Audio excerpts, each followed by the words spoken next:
নমস্কার, সোহাগে আদরে চ্যানেলে সবাইকে স্বাগত। আজ আমি বেসনের গাঠিয়া বানাবো।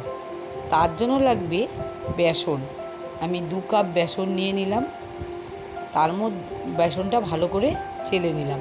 এবার বেকিং সোডা, নুন আর জোয়ান দিয়ে শুকনো উপকরণগুলো ভালো করে মিশিয়ে নেব।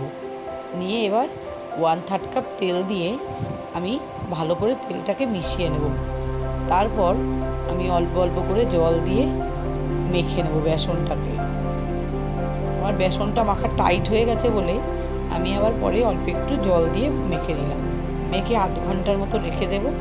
এবার চাকলি মেকারটাতে আমি অয়েল ব্রাশ করে সেটাতে গাঠিয়ার চাকলিটা আটকে দেব।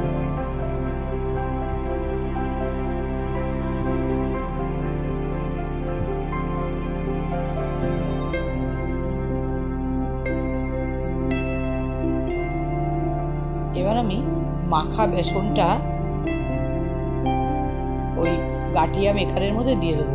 আমি বেসনটা মেখে 1 ঘন্টার মতো রেস্টে রেখেছিলাম।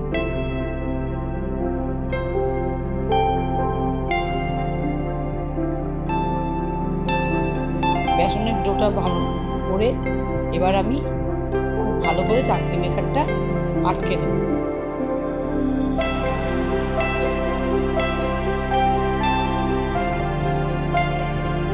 এবার কড়াতে তেল গরম করে আমি গাঠিয়ার আকারে ভেজে নেব।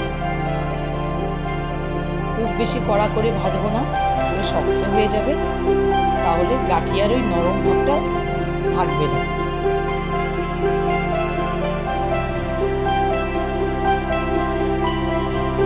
তো প্রথমে গ্যাসের আঁচটা কমিয়ে একটু ভেজে নেব, তারপর উল্টে দিয়ে গ্যাসের আঁচটা বাড়িয়ে দিয়ে সামান্য ভেজে নামিয়ে নেব। তাহলেই তৈরি হয়ে যাবে সুস্বাদু গাঠিয়া। আমার ভিডিওটা যদি ভালো লেগে থাকে তাহলে একটা লাইক, শেয়ার, কমেন্ট করো। সাবস্ক্রাইব করতে ভুলো না কিন্তু। আর হ্যাঁ, অবশ্যই বাড়িতে গাঠিয়া ভেজে খেয়ে আমাকে জানিও কেমন লাগলো। আমার গাঠিয়া ভাজা হয়ে গেছে। এবার প্লেটে নামিয়ে এগুলোকে হাত দিয়ে একটু ভেঙে দিলেই পুরো দোকানের মতো গাঠিয়া তৈরি।